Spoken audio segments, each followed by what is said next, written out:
think there's been a glitch.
Goal in step 1 is to find 16 challenges that are flexible, creative, and futuristic. But what does that mean? If you have flexible challenges, it means that you have challenges that address a variety of different perspectives. The FPS category list is a great way to spark ideas from many different viewpoints. Keep in mind that it's not a checklist, but a way to spark ideas when you're brainstorming challenges.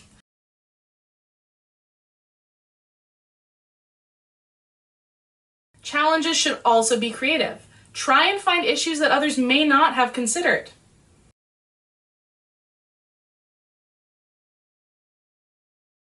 Challenges should be futuristic. As long as you're setting your challenges within the boundaries of the future scene, you should be set, since future scenes take place 20 to 30 years in the future.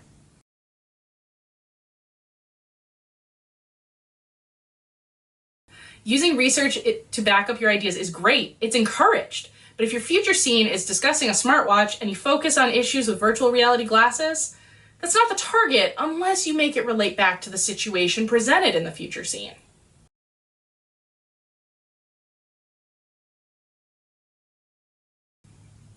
It's important that challenges are clear and concise and presented as statements. Including a cause, effect, and consequence is a great format.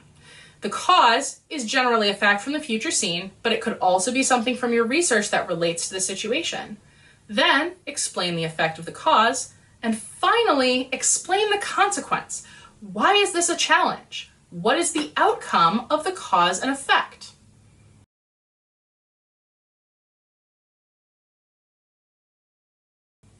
Let's take a moment to quickly discuss scoring. This has changed significantly since when Elizabeth made this video, so I'll go through scoring. Fluency, out of 16. This is an easy one to get because we got 15 out of 16 last time. Clarity and insight, out of 32. Firstly, did the evaluator know what you were talking about? Secondly, did the evaluator think you showed meaningful understanding of the future scene's implications? This is basically how you express yourself and how valid your ideas were. Flexibility, out of 16. How many different categories did you cover? And lastly, research, creativity, and futurism, each out of 5. These are less important and tend to come with the others, but it's always important to apply research.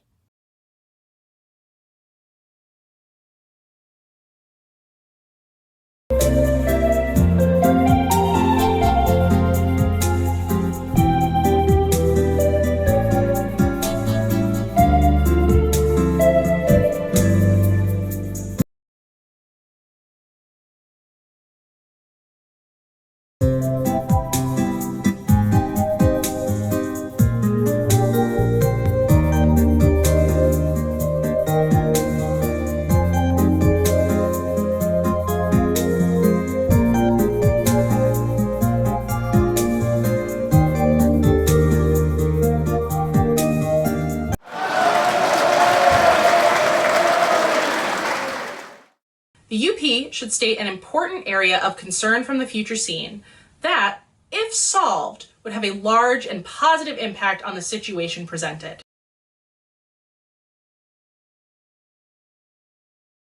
When deciding which underlying problem to use, it's important to keep 2 things in mind: adequacy and focus.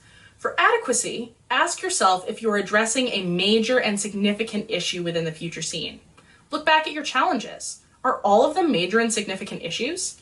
Are there any that you know right away will not make an adequate underlying problem? You can eliminate those.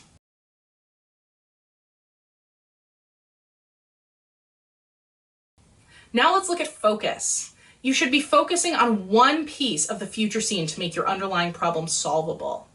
If you're trying to solve too many things, or the entire future scene, you won't be able to come up with appropriate solutions. Keep the focus somewhat narrow and on one single aspect of the future scene.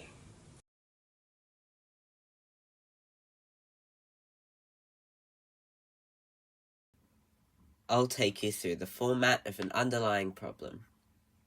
The steps are, and remember, this is very important. First, the condition phrase. Since the future scene states, and then you elaborate. This is the rationale for your underlying problem, and it's a great place to add nuance.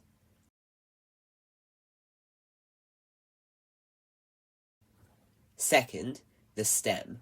This one is easy. Just write, how might we? That's it.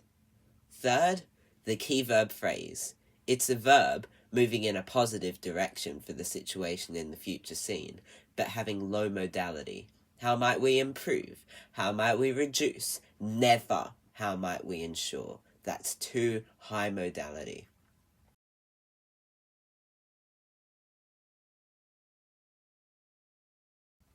Fourth, the purpose. You say, so that, or in order to, and then you describe the singular reason you're taking the action, the why. Never put an and here.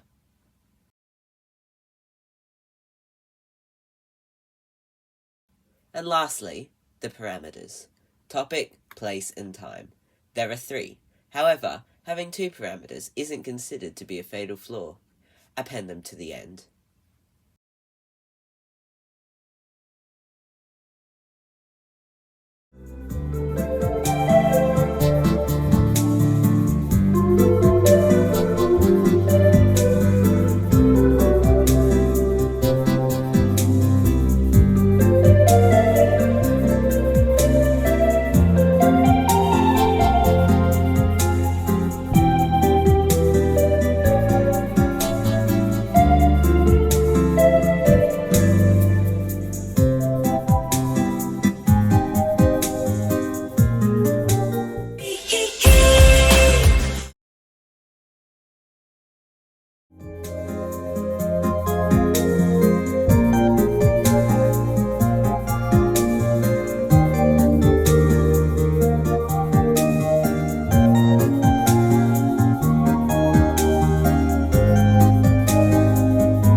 have an underlying problem, we have to solve it.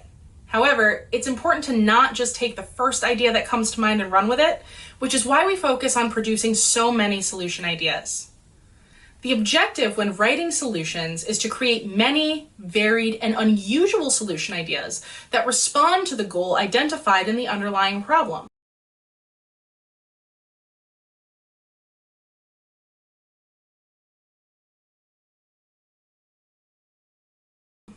Solutions should address the key verb phrase and support the purpose, and are a great vehicle for showing your futuristic thinking.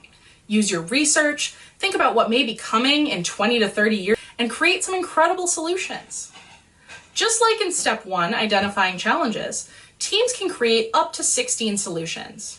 Again, we suggest that you brainstorm as many ideas as possible first, then focus on your best 16. And if you get stuck, refer to the FPS category list to spark ideas. Look at the underlying problem from all angles. Another great tool for generating ideas is Scamper. Substitute, combine, adapt, magnify, minify, put to other use, eliminate, and rearrange. Take ideas that you already have, apply one or more of these ideas, and you'll have an interesting new solution idea.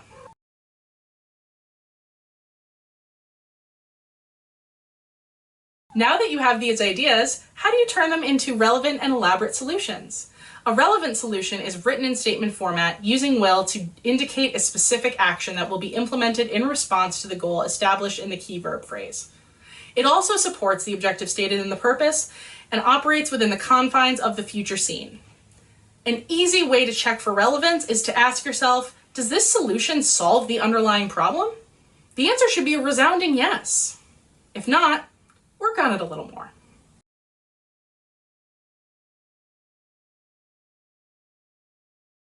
Now, to make your solution elaborate, it needs to have some details.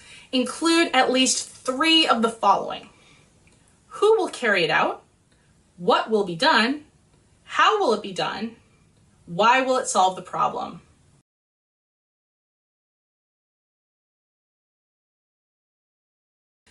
When trying to decide who will carry out the solution, think about pie. Not the eating kind, but power, interest, and expertise. Who has the power, interest, and expertise, or pie, to make this happen?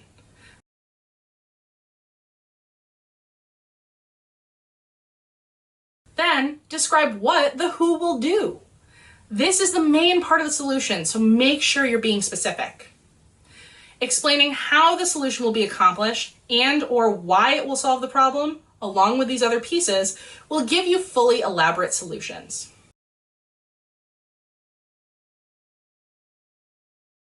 Solutions are scored on fluency, out of 16. Is it relevant? Flexibility, out of 16. How many categories are covered? Elaboration and clarity, out of 16 each for a total of 32, but the first must include who, how, and why, and then must be clear and concise to get clarity. And originality, research, creativity, and futurism, each out of 5, which would tend to come with the rest. However, always remember to apply research.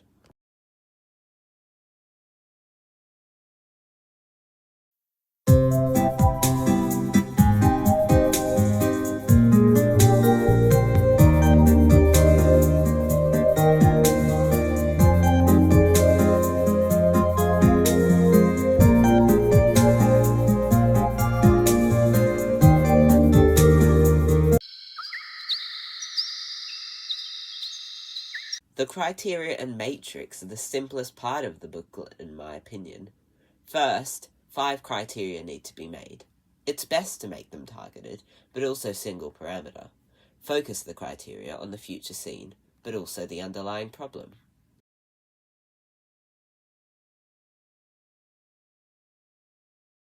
Thinking of criteria can take a while. Once it's done, add all the criteria to the matrix, which is step 5. Select the 8 best solutions and summarize them. Then, rank each solution from 8 best to 1 worst by the 5 criteria. At the end, the winner becomes the selected solution for the action plan. If there's a tie, there's not.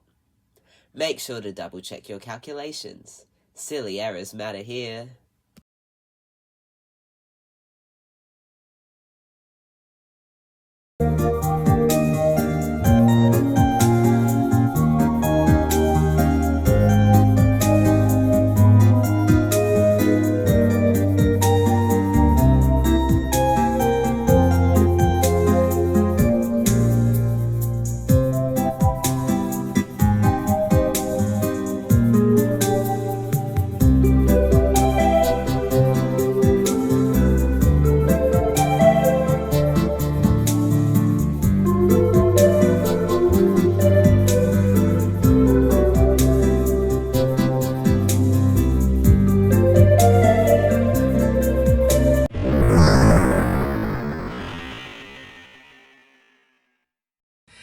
action plans are complete explanations of your best solution.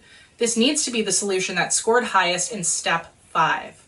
They explain the who, what, when, where, how, and why of your solution, and may also consider sources of assistance and resistance.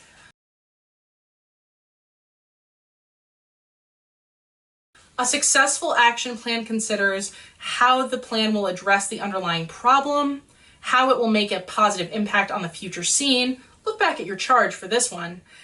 Details on how the plan will operate, why this idea resolves some of your criteria, or all of them, timelines and tasks for implementing the plan, a blueprint to implement the plan, and how you might overcome some potential roadblocks.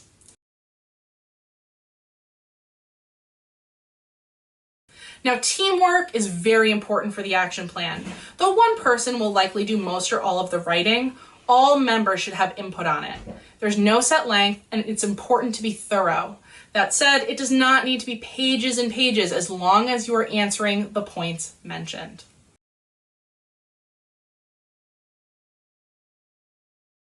Scoring for the action plan is a bit different.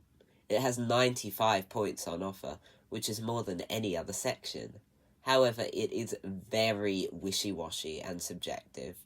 That really shone through in our Nationals result last year, where one marker gave us buckets full of marks on the action plan and another tanked us. It's just not. So that's why it's important that the action plan looks the part. It needs to be thought out and well written. Even if it is rushed, it can't look rushed. 10 marks are given for the discussion of criteria at the very start, which is just a justification of why your criteria selected that solution. It is in a separate box to the rest of the action plan. Then, there's completeness, worth 20 points. This shows how complete the evaluator believes the action plan is. There's also clarity, out of 10, which is essentially conciseness and eloquence, and relationship to the underlying problem, out of 10. Now that's important, because does the solution solve the problem? This should be thought out back in step 3, but it needs to be fleshed out here too.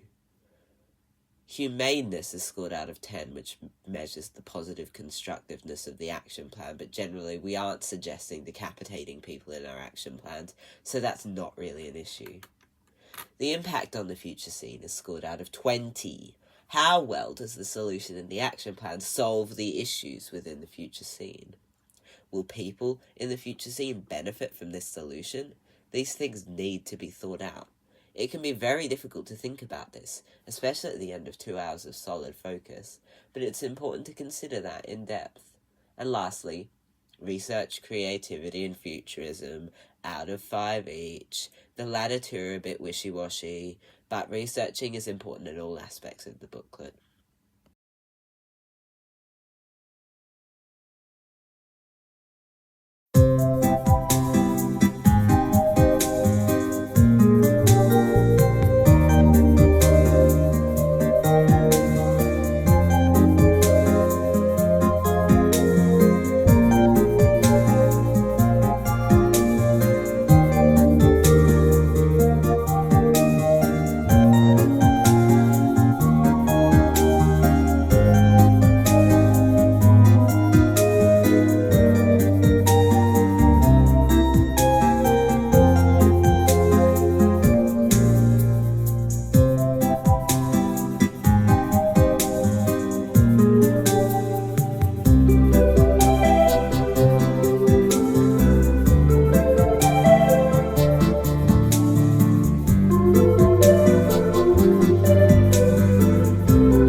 comment is that girl, like...